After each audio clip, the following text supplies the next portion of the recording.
Aubrey, how do you feel about housework, or I guess we could say household chores? I hate them so much. Every one I of hate them them are the so worst. much. The worst.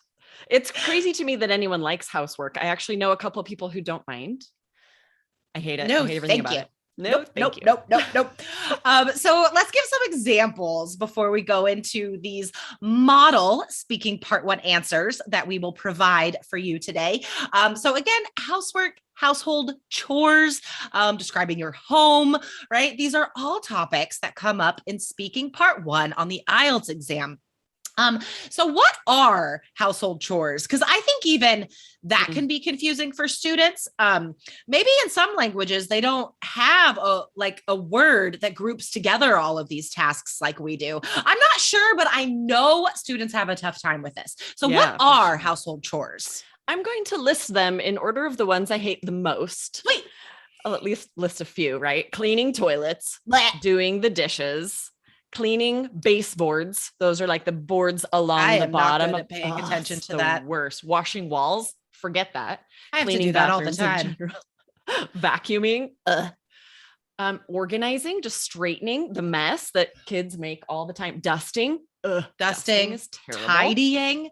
There's a great verb, guys, to tidy. It's not to clean. To tidy is just like to organize things, right? To put things away. Mm-hmm.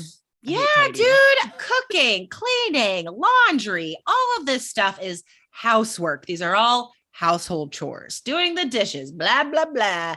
I don't really like any of that either, but I do it every Sunday, one day a week. Like I have to have it be a regular routine or I'm not going to do it. So every Sunday, guys, that's what I'm doing. I'm cleaning my house. That's where you'll be. That's where I'll be. Okay, so let's get into these sample answers. Guys, I want to remind you, if this is your first time listening to us here at IELTS Energy, hit follow right now, wherever you're listening, Apple Podcasts, Spotify, wherever. Hit follow right now so you never miss an episode. We do come out with 2 brand new, fresh-faced episodes a week and bonuses sometimes. You'll get those bonuses if you follow IELTS Energy right now. Okay, so let's get into this. I'm going to ask you 2 questions and you can ask me 2 questions, okay? Perfect. Oh, side note, this is a great example of when you do not have to be positive. You don't have to lie on the speaking exam, right? Oh, yeah. Like, if you hate it, just say so. Say it. If you hate it, say it. Okay, let's go. Aubrey, do you do housework at home? Yes, I still do a bit, but more and more I find ways to push it off on my kids. I assign them all of the things that I don't want to do, and I often have to ask them multiple times, but eventually they get it done so that I don't have to. Thank you. What kind of housework do you often do?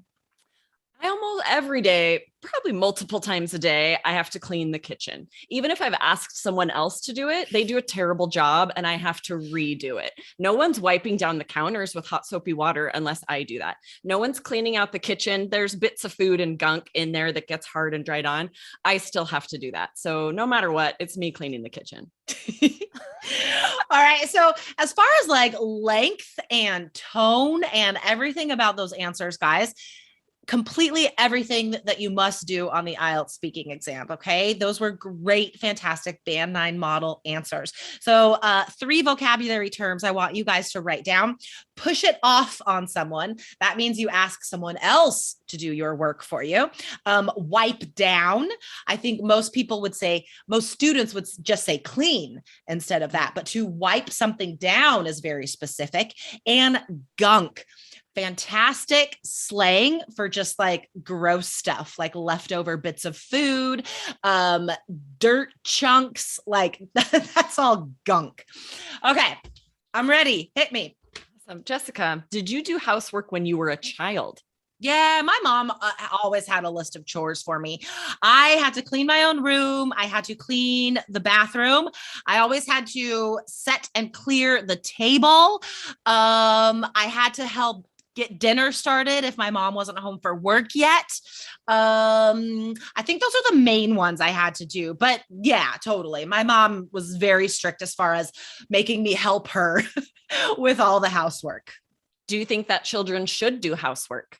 For sure. I didn't when I was a child, but I do now. But it's different now. Like we bribe our children to do housework for us. Like, here's an example. This is the most recent deal I made with James. I said, I will pay for the Xbox Ultimate Pass for you monthly if you do all of your own laundry from now on. So that's the deal. He does all of his own laundry now, which is great. Oh man, those were so good. You guys, listen to these answers a couple of times. As you're listening to them, it probably doesn't sound like that crazy impressive, but just the intonation, right? The vocabulary, it's so well done. Okay, so first of all, really good job listing all these different chores. Listen to all the great details that come out just because she's listing all the different chores she had to do. And then a really good adjective to call your mom strict. Right? Just means she was no nonsense, not necessarily mean, but she made the rules and she stuck to them. That's totally a really good adjective. And then I loved how you were talking about how you immediately started talking about how things are different now. Cause there really isn't that much else to say. Yes, I think children should have to do housework. So then you use this great strategy of talking about how the past was different to now and how before, when we were kids, we were just expected to do it. We didn't have to be bribed. And I'm the same now. I have to bribe my kids. I have to promise them things. What happened? What changed? What am I doing wrong? I don't know. We are just in general softer on our kids today, but we're also, we have closer relationships to the kids today. And I do think those two things are correlated. I think like more respect, right? You don't feel like you can just say, do this because I'm mom, because it doesn't feel respectful. Right. And it's like, in the old days, if students asked why, parents would be like, because I said so, or like, I don't have to tell you. But like, I always answer James if he asks why, because I'm like, you're a person with a brain who deserves to know. Every now and then I'll still say because I said so or something, but I immediately feel icky. I'm like, that didn't feel good. I didn't like that. Totally. I'll be like, sorry, no, just give me a minute. I'll explain. And then I'll answer. Exactly. It's so true, but it's such a good strategy. A lot of these, especially where your two questions were so related that there really might not have been a lot more to say. Like the answer is yes. So you have to give something else. That's so perfect to compare what was different for your childhood and your life now. Thank you. So remember, guys, do take notes on these 4 model answers today, because these all have great things you can use on your own exam: vocab, pronunciation, specific examples. You have to do all 3 of these well, like we did, to get a 7 or higher on speaking. Remember, guys, we love bringing you 2 free IELTS lessons every week. So do subscribe right now or hit follow wherever you're listening to us, and share us with a friend who is also studying English. We would greatly appreciate putting us out there in the world, guys. All right, fantastic. Aubrey, will have a wonderful rest of the week, and I'll see you next Tuesday. You too. See you next week. Bye. Bye.